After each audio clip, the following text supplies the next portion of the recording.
Para finalizar las intervenciones magistrales, invitamos a la doctora Ana Cristina Gómez. La doctora Ana Cristina es médica de la Universidad CES y pediatra de la Universidad de Antioquia con maestría en nutrición infantil del Instituto de Nutrición y Tecnología de los Alimentos de la Universidad de Chile.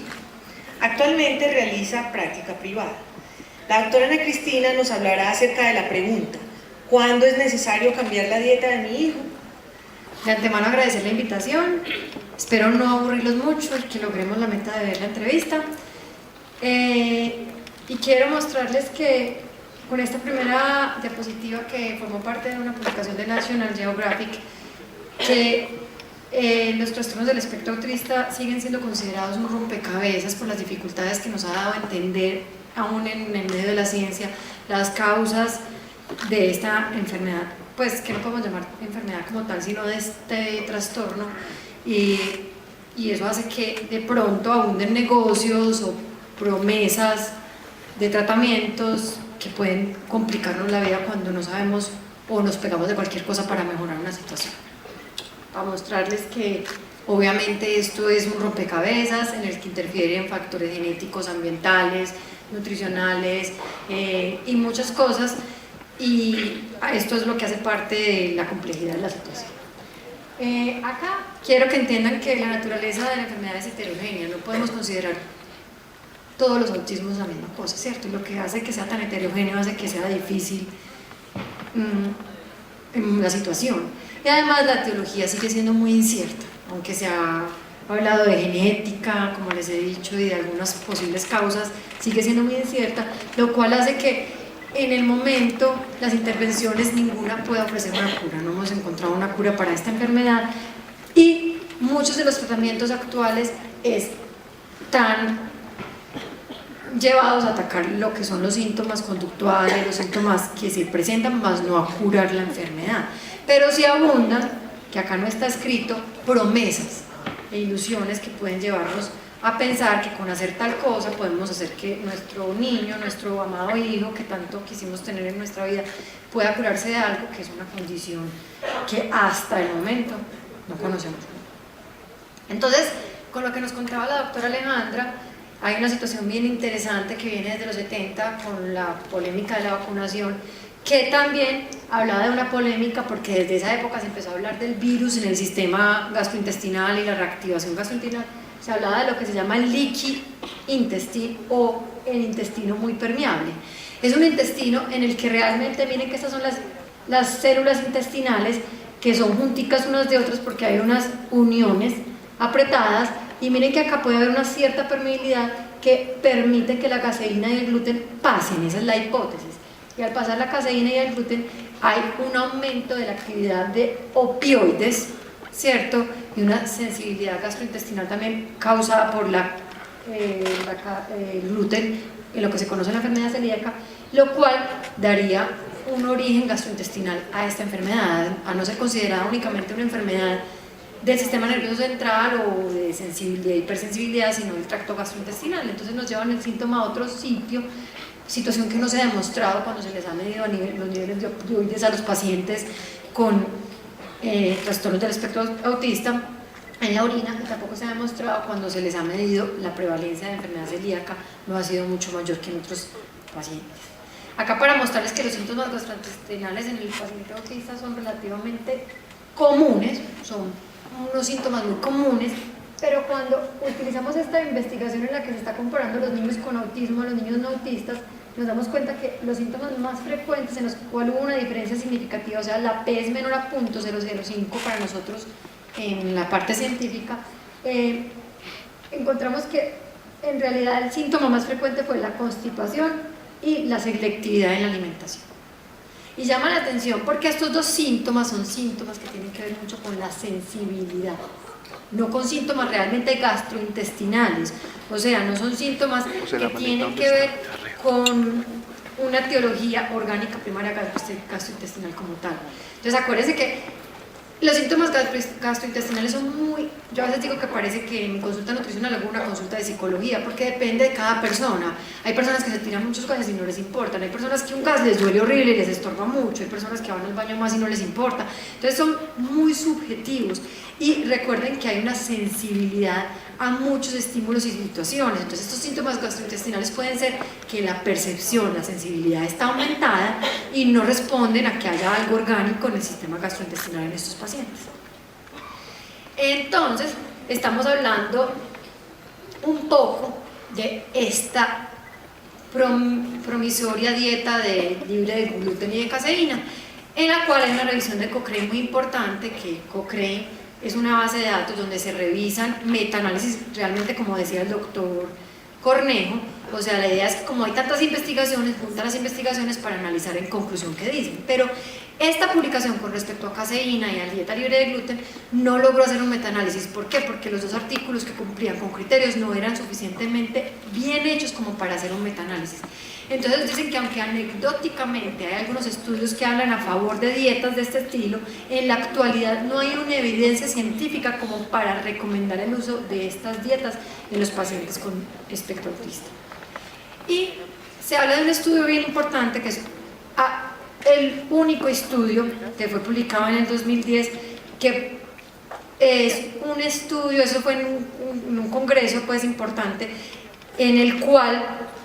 se evalúa de una manera más rigurosa el efecto de la dieta, ya doble ciego, controlado, y no se encontró ningún efecto. Entonces quiero que seamos claros que luego del metaanálisis esta publicación, que es una publicación bien importante, no encuentra una mejoría de estas dietas en el paciente, ni en el patrón de deposiciones, ni en el sueño, ni en la atención, ni en los rasgos autistas en los pacientes, por lo cual en el momento no se recomienda practicar este tipo de dietas. Yo sí quiero que tengamos en cuenta esta publicación grande,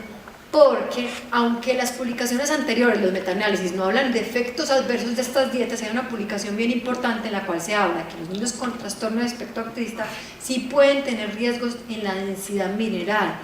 y se ha visto que especialmente cuando son sometidos a este tipo de dietas, ¿cierto? Someter a una dieta libre de gluten, de caseína, puede llevar a efectos adversos, y esto es bien importante que lo tengamos, o sea que son intervenciones que a veces parecen inocuas, pero pueden ser intervenciones que pueden generar complicaciones. Además, recordemos que los pacientes autistas son pacientes que en muchas situaciones son muy selectivos para comer, entonces llevarlos a una dieta puede ser complicado también. Y además, el contexto de sociabilización que es tan importante y que pretendemos hacer, el solo hecho de llevar una dieta diferente genera una exclusión que es bien complicada de llevar y que puede sacarnos de una práctica psicológica o terapia que queremos hacer para sociabilizar a estos pacientes.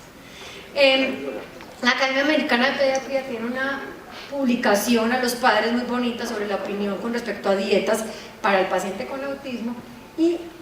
no solo a dietas, sino a prácticas alternativas, ¿cierto? Y acá hablan un poquito de lo que tiene que ver con dietas, y dice que no se recomienda la dieta de vitamina C, ni la dimetilglicina, ni los omega 3, y habla de otros poquitos que son la dieta libre de gluten, y dice que en este momento hay un estudio muy promisorio del NIH, que es el Centro Nacional de Salud de los Estados Unidos, con respecto a prácticas alternativas, y que de pronto va a dar una luz sobre lo que sea la parte de libre de gluten, pero que en el momento no se deben practicar. Y también habla de los omega 3 y dice que hay un estudio que dice que puede ayudar un poquito para hiperactividad, pero quiero que ahorita revisemos en detalle esto. ¿Cuál es la recomendación actual de la Academia Americana de Pediatría? No hay información suficiente para llevar una dieta. La Academia Americana de Pediatría, en lo que leí en esta publicación a los papás, parece ser como muy educada, mejor dicho, como respetar la individualidad. Entonces lo que dice es que quien decida llevar una dieta, ojalá sea acompañado por un profesional de la salud que esté muy entrenado en el tema y sepa casi que decirle que no se necesita finalmente, pero que si se decide, porque hay el libre albedrío, debe haber una asesoría muy importante en cómo no llevarnos a una deficiencia de nutrientes muy importante, ¿cierto? Y se pone en el tapete los nutrientes como son la vitamina D, el calcio, el hierro, la proteína y la fibra. Ahí les hablo de unas fuentes adicionales que ellos sugieren en quien esté libre de esta dieta. Recordemos que la vitamina D está muy de moda porque previene cánceres también, y entonces es importante tenerla en cuenta. Y cuando no consumimos leche, que ese producto generalmente enriquecido con vitamina D, estamos en un riesgo bien importante de deficiencia de vitamina D. Viene el segundo componente que se ha relacionado con curación o promesa, y es de los omega 3. Los omega 3, pues esta es una cadena muy importante, son ácidos grasos esenciales, es decir, el cuerpo no los produce. Nosotros podemos consumir algún precursor para producirlo, pero de una manera muy ineficiente, ¿cierto? Entonces generalmente necesitamos consumirlos de los pescados y mariscos para poderlos tener. Y entonces, ahí sí hay un metaanálisis bien importante de Cochrane, en el cual nos muestran, acá hay una rayita, ¿cierto? Si los dos estudios importantes que involucran apenas 37 pacientes, que son los estudios, o sea, estamos sacando conclusiones con 37 pacientes porque así son los estudios, son poquitos pacientes. Si los dos estudios se resumen en este rompito, están justo en el cero, tocando la línea, quiere decir que no se ha demostrado que esta intervención contra otras intervenciones placebo surta un efecto importante. Y la conclusión es que con la evidencia actual no se puede soportar el uso de omega 3 como medicamento en el paciente con autismo, se requieren nuevas investigaciones y dificultades en los síntomas gastrointestinales asociados al consumo de los omega 3. Saben muy maluco a las dosis que se requieren para tratamiento y dan síntomas gastrointestinales paradójicamente como náuseas y inapetencias, entonces es importante tenerlo en cuenta. Además que es un medicamento en el cual hay muy poca adherencia al tratamiento. Las personas que han intentado consumir omega 3 a la dosis que se recomienda, generalmente no lo siguen tomando porque hay eructos con olor maluco y entonces es difícil de consumir. La vitamina B6 y el magnesio también han sido vistos como un tratamiento, que su uso ha sido histórico en enfermedades mentales, no hay un mecanismo fisiológico por el cual lo debamos utilizar, pues algo que nos diga, vea, es por esto, esto y esto. Hay una revisión sistemática en el 2007 que dice que los datos no son concluyentes con 33 pacientes, y ojo con la neurotoxicidad de la vitamina B6 en megadosis que a veces se han propuesto. La dimetilglicina es una derivada de la glicina, de un aminoácido, reduce la producción de ácido láctico asociado al estrés, aumenta el uso de oxígeno cuando hay periodos en que no hay suficiente oxigenación y reduce la actividad epiléptica, por lo cual se ha visto como un potencial tratamiento y por ahora, lamentablemente por este lado, no fue el tratamiento, ¿cierto? Pero estamos esperando investigaciones que concluyan algo, que finalmente no nos concluyan que no podemos seguir prometiendo cosas, y esa es como la idea.